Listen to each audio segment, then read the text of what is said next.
his health's not been wonderful, so he wants to come and say goodbye to the fans. The fans want to see him. So there won't be a dry eye in the house. I bet they Russ. won't. No, I bet they won't. Oh, it's so sad. Yeah.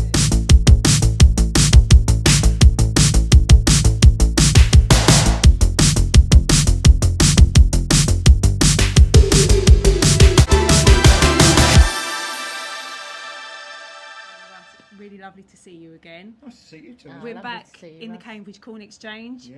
It's January. It wouldn't be the same in January No, without From the Jam gig. Why don't we ever come here in the summer? Yeah. No, We have to do that for a change, won't we? Oh. So what do you love about this venue? I've always loved it, really. My memory goes back to 2007. We played here, Rick, Bruce and myself, and we played here in 2007. And then I remember it was just a massive tour, that was.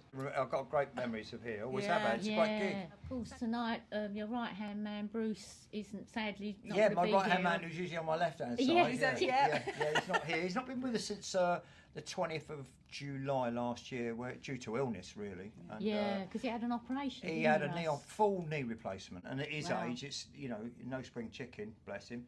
No, And it's a big deal, isn't it? It's a big at deal. that age? Yeah, it's a big deal of for course. anyone. Yeah. And so it took a lot of time to recover, really, and he's struggling around, and he's been struggling for the last few years anyway. So we're just gonna.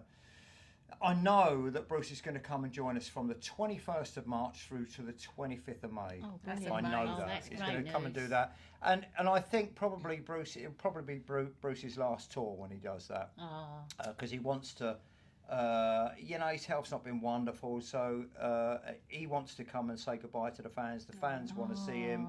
So There won't be a dry eye in the house. I bet they Russ. won't. No, I bet they won't. Oh, it's so sad. Yeah. Say this, and obviously because I've had a lot of time to get used to it, it comes to us all, and sometimes I believe, it's a very hard game what we do on the road. It is. It's no place for somebody he's 10 years older than me. I'm 60 this year. Bruce is 70 this year.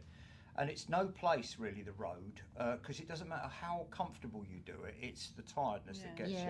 So Bruce deserves to be at home and, like I said, prune the plants, Bruce, prune enjoying the his bushes. retirement. Enjoy it, enjoy that's being it. at home with the family, which he's going to do, and all this coming in at 4 or 5 in the morning is not healthy for you. No, that's right. It's so sad. Yeah, I know, because it's an end of an era, really, because... And I said it last night. There's been. You always said you like Eric and Ernie. We are, yeah. But we've been good for each other. Nobody around really, and I'm going back 45 years ago. I remember when the Jam were around, and there was not a bass player in my life that anybody played like that. And also, you can't have another Bruce, because Bruce has been part of my life for the last 20 plus years.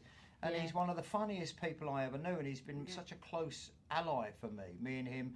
And Bruce and me have been good for each other. Yeah, because we both gave each other careers.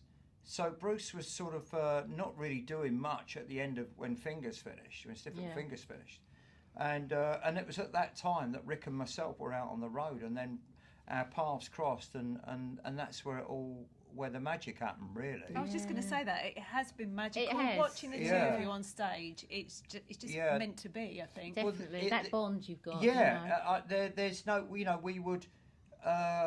It was something that was always supposed to be, without getting too mystical about it. I can remember my first playing experiences with Bruce, and he was a very dynamic player, and it was obvious that. I was especially playing with Rick and Bruce. What the experience was to play like, because I could feel that it was the Jam. It felt like the Jam around me. And as a fan of the Jam. And as a fan of the Jam, of course. Younger days, and at those times, I had to put all that aside in order to do the job that I had to do. I had to try and put that aside, which I managed to be able to do. So I tried to put all of my fan worship, if that's the right word. Yeah, it must have been quite tricky at the start, wasn't it? It was, it was. Particularly trying to, but then they sort of brought me to my senses pretty straight away. Yeah. Because what would happen? We'd turn up in a rehearsal room, and they'd look at me and go, right, what are we doing? Like, because they were always used to people directing them. Yeah. So I then were thinking, well, hang on, it's not for me to tell you guys because you're from the Jam and I'm not. And then, of course, I remember that there was a drummer and there's a bass player, and now they need a direction from someone. And so I soon realised they were asking me what songs are we going to play and what are we going to start looking for in soundcheck, or rehearsal. So that dynamic changed that you. And then I fell into like the leadership role, which they looked for too. They needed that. Yeah. I didn't know that. So they needed leadership. Yeah. You see, so we all need that because everybody needs, one captain of a ship. Yeah, of course. There can only be one pilot, really, and somebody steering the ship. And it wasn't to say who was more important. It's nothing to do with importance or anything like that. But it was a case of, well, that's what the role they were used to following. Just getting the cogs in motion. Yeah, and so I was, like I say, I soon realised that was like, oh God, they want me to. Not only do I have to sing and play guitar, but I've got to sort of direct it as well. So that's what happened. Yeah. And so we used to come up with the songs, and I'd break the songs down, and we'd have to go over it, and they were revisiting, obviously, from memory and from a long time ago, But there was key things that, when I look back, and I even look at some of the old videos people send me from like 20 years ago, of Rick, Bruce and myself playing, and I look at it and I think, fucking hell. That's what I think. I look at it, I go, fucking hell, look at that. If my youngest self could see that, and the power and the energy that we had on stage, and then of course, touring America with each other, and then lots of memories. Jumping in a yellow cab and we're outside in Chicago, and I'm in Sears, we're outside Sears Towers because both Rick and Bruce said we'd take you up Sears Tower, in Chicago. So we arrived there and it's just fog, up to about 2 stories high. And I thought, well, so you didn't get a view at that point. But I remember being in this cab right next to Lake Michigan. And I'm in a yellow cab, and I'm thinking I'm in a scene from a movie because I'm in a yellow cab in the States. Everybody's got American accents around me. I've got Rick and Bruce in the cab with me. I bet that was surreal. Yeah, it's bonkers. I mean, I've got billions of stories. I mean, when we first landed there, it was great because we landed into Los Angeles. This was after the big tour, which we were here. We did Corn Exchange. Then we did Birmingham, and I think then we drove down to London. I think and the tour finished in London on the 19th of December. Then we had Christmas off, and then on the 22nd of January, we flew to LA. Oh, right. And then as we flew into LA, we landed, we get taken to our hotels, we're all spun out, we're at the Holiday Inn, I think it was a Holiday Inn. And I remember phoning home, and at those days there was no mobile phones because you couldn't just have a mobile phone in America. Did it from the room, didn't you? Well, we had to go to the shop. We did and get a code to ring the house at home. So I rang home, and as I'm ringing, I'm looking out the window, like pulling the curtains back, and I went to speak to Kim, and she said, "So what's it like?" I went, "Kim, you'd just not believe it." I said, "You never guess who's in my swimming pool." And Hugh Cornwall was going up and down doing laps. Stranglers. Yeah, from the Stranglers, right? And he's got an old lady swimming like lilies on it, and a pair of goggles on. He's doing the old front crawl. Oh my God! And I went, "It's my fucking life." I said, "It's just mental." What's happened? That's crazy. I said, "Hugh Cornwall's in the swimming pool, Kim." And I was all jet lagged, and I was all, I was tumbled into this sense of.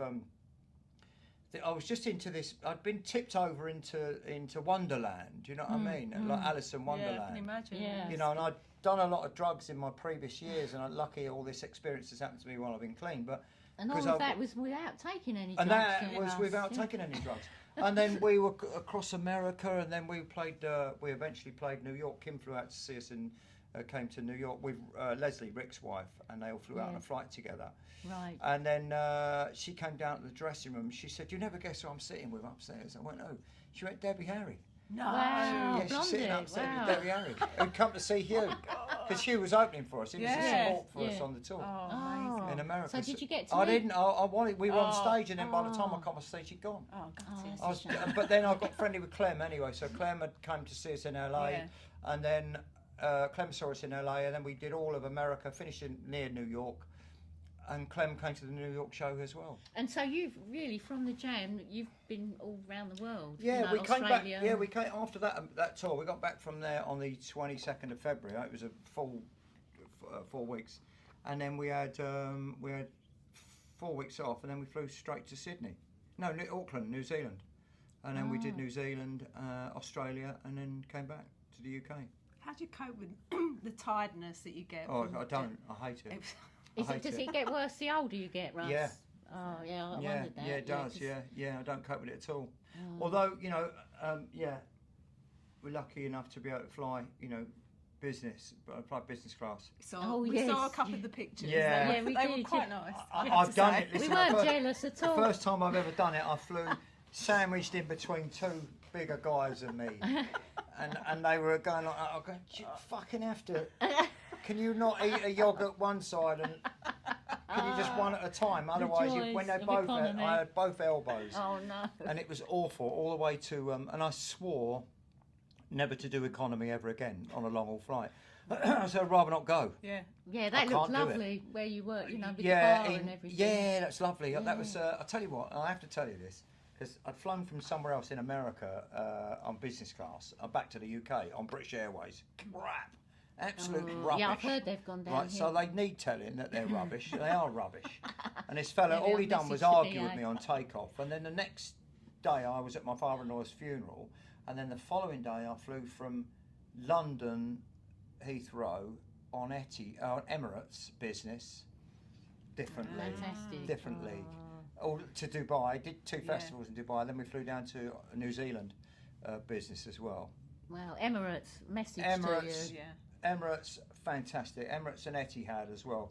Yeah. You know, British Airways used to have it, and they've got to be ashamed of themselves. The planes were filthy, the staff were rude, and they were awful. They used to pride themselves used on to that pride service, themselves on didn't it. they? But it's like we all thought in Britain, we all think, oh yeah, we've got the greatest health service. Have we? No, we haven't. My son's been Not anymore. two operations cancelled last week. Supposed to have his shoulder. He was in bed with the cross marked on his arm, just about to give him the pre-med. In there for 3 hours. They walked in and said, sorry, we're cancelling it again. So, you know, I'm all the time. I'm in the gym at the moment. I'm running quite a lot and not very far, but I'm feeling a lot fitter than I have for a long time. Russ. Yeah, But so just you 'cause feel I'm a lot aware. fitter. Yeah, I'm feeling fitter. I've That's shedding a few pounds. Just stomach pounds, you know, that middle-aged spread that you get Oh when you God, get older. yeah. I know. Can't seem to shift. Yeah, why does it always just think it's so cruel, isn't it? Oh, it's terrible, isn't it? Yeah. Really, getting older, it's awful, isn't it? It's sort of, you know, it's got its pluses as well. You know? Yeah. I'm lucky. I see that. I'm quite that's happy true. with the way that life goes. Yeah, you get that wisdom that you don't have when you're You younger. do, yeah. I know exactly what I don't like, which is great. Yeah. And you don't mind saying it And either, I don't do mind you? saying That's it, and I don't that's put up with any bollocks. That's I don't put up with fools whatsoever, none, zero tolerance for that. I'm known for my boys. Both my boys are you know, they're great natured, and my eldest boy's made a life in Thailand, living out there now. So you know, That's him there right. with his Yeah, girlfriend. you were saying he's got a business He's over got there. a water park. Yeah. Oh, It's wow. called the Jump Shack. It will be renamed the Jump Shack in Koh Samui. So. Oh wow, who doesn't love a water I park? know. I mean, they're know. great. Can't wait to go Do out there. you go on the big rides though when you go Yeah, there? you do. You've got all the right. there's the big slide, Oh, the jump, and all that. yes. So The donuts going round. there in will them. be, yeah, Oh, I all love that, them. yeah. You'll I be- nearly you'll be flew out the relevant. top of one. I thought it was going to fly out the top. Yeah, no, it's quite easily done, but Oh, what a no life doubt. then, Russ. Yeah, I mean, I you can't know, wait to just- go. I wouldn't mind moving out there myself, to be honest. Yeah. So tonight is your tour of the 45th anniversary Yeah, of Setting Suns. Yeah, That's right. Now it started. Obviously, it came out in '79, didn't it? Yes, Russ? yeah, So we're going remember into it the well. so 45th. It started So about 46, October, didn't it? Yeah, It it's did. 46 now. Yeah, isn't we it? started in October. We've got the Ruts on the road with us at the moment. The boys are great as well. Been fantastic. And the songs have been going. You know, I remember when the album came out as well. I remember when Setting Suns came out. And also, I've got a lot of detail. Probably Setting Suns is the one I know most about the recording of from Rick right. and Bruce. Oh, any interesting anecdotes? Just really how things like, you know, Paul would be at home, go home to his then girlfriend Jill at the time, and then Rick and Bruce might hang out and stay at the studio and do things like worked on Private Hell. The arrangements of and Thick as Thieves, the arrangements on all that stuff. Oh, brilliant. So a lot of the arrangements were done while Paul wasn't there. So the arrangements of the songs Oh, how interesting. on that stuff, and also Smithers Jones, Which is because Bruce's, it's got isn't the it? because it's the orchestral version, Yeah. but it's the same vocal as that's on the vocal wasn't done twice. It's that they took the vocal from right. the original from the single Yeah. with the B side. and just put an orchestral arrangement behind it, which Vic Smith, because it sounds like the tempo is completely different, but they're not. But Vic Smith wrote it all out for the orchestra to come in and play it on the cello. Yeah, it works really well. Yeah, and they it? did it all together. And Bruce said, he said he remembers when he walked in the studio they were doing it. He said it was just like, bet it blew him Blew his away. mind. yeah, he said he loved it. You know, it was great. Which, so there's lots of, lots of little stories I get from Rick and from Bruce. And I saw Rick a little while ago. I saw him. When did I see him? I saw him probably late September. I had lunch How with is him. Rick? He was all right. He was good. Oh, brilliant! Because he was doing a tour, wasn't he? He was doing his books and book stuff tour, like that. Yeah. I was meaning to jump on one of those because that'd be interesting. Yeah, I mean, Rick, me and Rick I've always got a lot, soft spot for Rick, and because we came into this together, sort of in the round of the early 2001, really, so 24 years ago. Yeah. And we got to know each other well first, and then we ended up playing in the studio together, and we all found it. Rick was at a starting point because he hadn't played drums for a long time, a lot of years. Oh, really? And he had a complete break from. Yeah, totally. For 20 plus years. Wow. And what was he doing in that time, Russ? He was furniture restoration. Oh, like high-end stuff. Yeah. He was running a studio as well. He was actually drum tech for Lulu. Was he? Yeah, in the mid '80s, just after the jam. Who would have known that? So he was on the road with Lulu. Yeah. So he was drum tech for that. Yeah. Oh wow. And then Lulu, apparently the story has it that Rick told me this. He said Lulu came in shouting the odds about something at Rick, and then I think some fella said to Rick, told him what to do, and he said, no, I'm going to tell you what to do. And then somebody said to the fella, how many number ones have you had? And he went, he's had fucking 4. Love it. Number ones. What a comeback. And put him back in his place.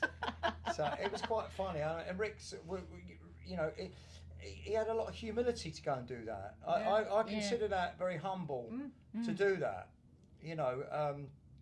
Because and I remember Bruce telling me, when the story about it was the Scissor Sisters he was with, I think. The Scissor Sisters, they were from up north, and there was Steve Smith on drums, and they were in the back of a transit van, and he said we were travelling up and down the M1 he said I'm sitting on the wheel arch thinking fucking hell, what's all this about? He went, I was in hotels a little while ago, I was on top of the pops.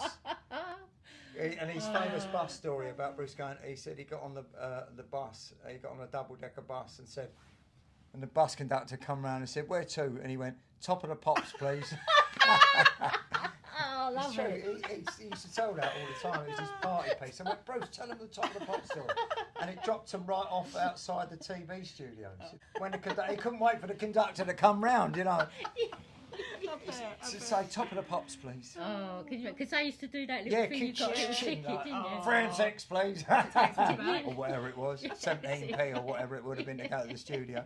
But also, remember when the Jam did the Tube, the last night of the Tube? Oh, yes. Yeah. Well, that night, he said, they did the Tube up in Newcastle, and then he said, I got a train back home, and he said, and as they came out, there was these huge, great big Tweety pies for sale. Really? Like stuffed Tweety pies. Yeah, there was. Tweety pie and Sylvester. Yes, He thought, he thought Pat, his wife, would love one of them. So he bought it, and then he thought, I've got to get home. So he said, I've travelled all the way home. As Bruce Foxton from the Jam, he said, with fucking Tweety pie. And everyone's looking at him. He don't know what to say to him because he's got Tweety pie. Oh, how funny. Oh. Honestly, he should write a book, shouldn't he? Well, Russ? yeah, you should both write a book. Yeah. Well, I've got a book that's I'm just gonna.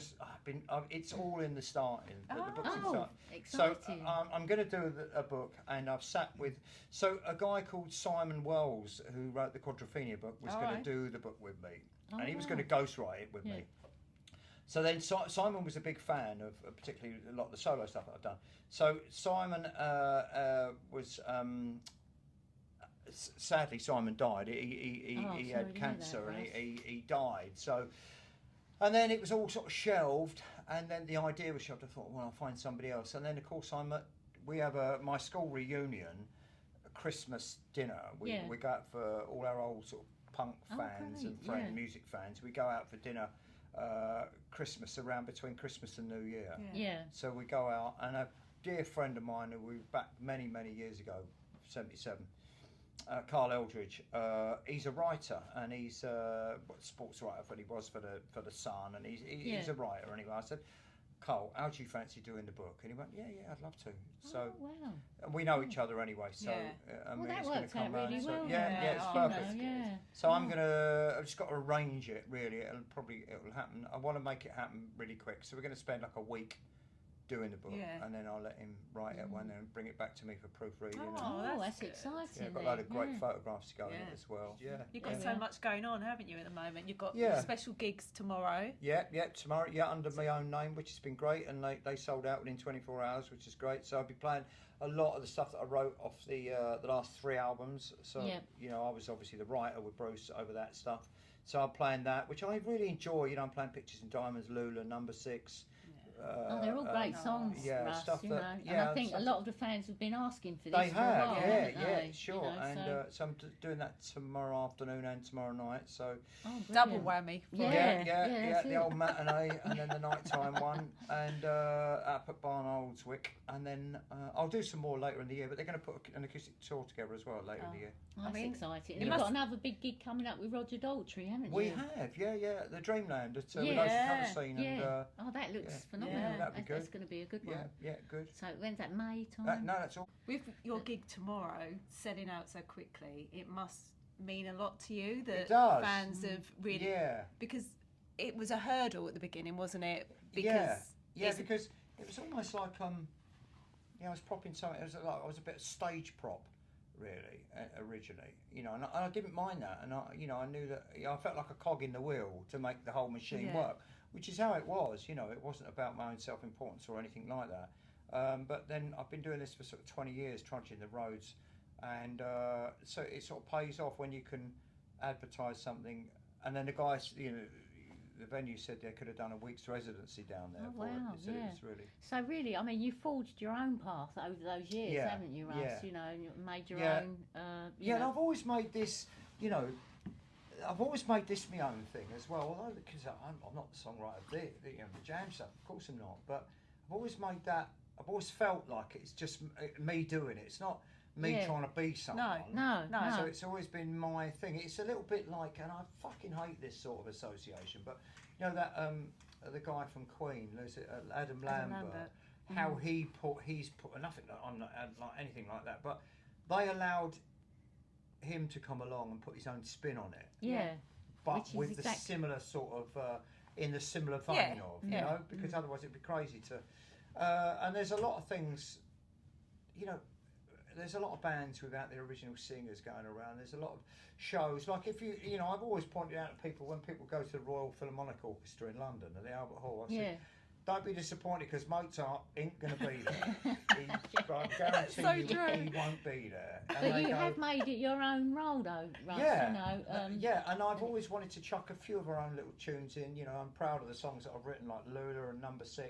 And they're always well received with the crowd. And Window Shopping as well, which made the... on the most viewed programme in the world at the moment, which is on the Grand Tour, which is the Jeremy Clarkson Grand Tour. So it's on the final series, final episode of that. So that must be really, pleasing to great. See that success. It was great because the director and producer, who's the main man of the whole series, he was a big fan. So he really liked that track. So they used it before on the Out of Africa special on Top Gear back in 2012, and then they said, in fact, he told me because he said they had a George Harrison track, which I was, like to be alongside George was great, and then he said there was a track on there that wasn't quite cutting it. He said, I thought of the track, and he said I thought of Window Shopping. So they came to us and said, can we use it? And I said, well, yeah, of course. I didn't know much about the show at all. Because it was all on Netflix, I believe, or on Amazon Prime or something like that. I don't know. And it's when I researched it, it was 1.5 billion views. Oh, that's to be able to get music out to that audience. Bonkers. And so I've looked, because I look on the I get sent figures from around the world, which when tracks get downloaded or Shazammed, I can tell what countries have earned it. It's like amazing. Well, even Shazam, I didn't Shazam, realise that. you get Shazam when they give you the accounts of Shazam, and because they go on a playlist, and then it gets all fed back, so you get all the statistics on it. So it's like in India and but like in Russia and it's amazing China. how it pushes it globally then, doesn't absolutely, it? I mean, momentum. it does. And it's great to sort of sit there and you think, well, it was lovely to be able to go down to New Zealand and Australia and to watch them singing it as well. And you think, wow, I'm 10,000 miles away from home and they're singing the song. Yeah, amazing. Which is and the song itself was, when I talk about Lula, I talk about two sort of separate songs there, Window Shopping. Because Window Shopping, Paul played on with me. So Paul, Is that a Black Barn? He was, yeah. So Paul, Bruce, myself and Mark Bazicki, that was. And Paul played flute and a bit of bonkers guitar on it, which is great on that. Yeah. So it's quite unusual that particularly Bruce, Paul, Mark and myself played on it, and it became a successful track. It's quite energised. But then Lula came about from watching a programme called This Is Us. Oh, do you remember that? No, I know the name. I've heard of it, yes. It's a great American TV series. And it was perfect lockdown watching. And one night I was, I remember I'd heard a song on there by a guy called Labby Sifri from the 70s. And it was a track, and I sort of picked up the guitar the next day in the kitchen, and Kim was cooking on the side, and I remember sitting on the stool in the kitchen and playing it, and she turned around and stopped with the spatula in her hand and went, I really like that. I went, oh really? Play more, play more. So I leant over on the phone and recorded it. I've actually got it, and you can almost hear the onions cooking in the background. Sizzling away. Yeah. I recorded that, brilliant. so I didn't forget it for the next day, and then I worked on it the next day, and it pretty much wrote itself. And so then I bet you do more with Kim in the background, do you, Russ? Banging on the pots and pans. As soon as her spatula comes out, you've got a winner. She went like that, and I thought this could be a good sign. She went, I like that. I've never forgotten it, and it was. But I know where I'd grabbed that sort of chord sequence from. It wasn't a direct rip-off, but it gave me the idea. Yeah. And then the idea of the girl Lula was about just an ungrateful, rich, spoiled girl. Yeah, it's got everything. It's got everything. Yeah, that's right. It's got anything. Yeah, that's it. It's a good. I've met loads of them. So it was easy to write about. Yeah. On that note, Russell, thanks so much for all your time. Thank you so much. Really sorry to hear about Bruce. Gutting. Please give him I will do, yeah.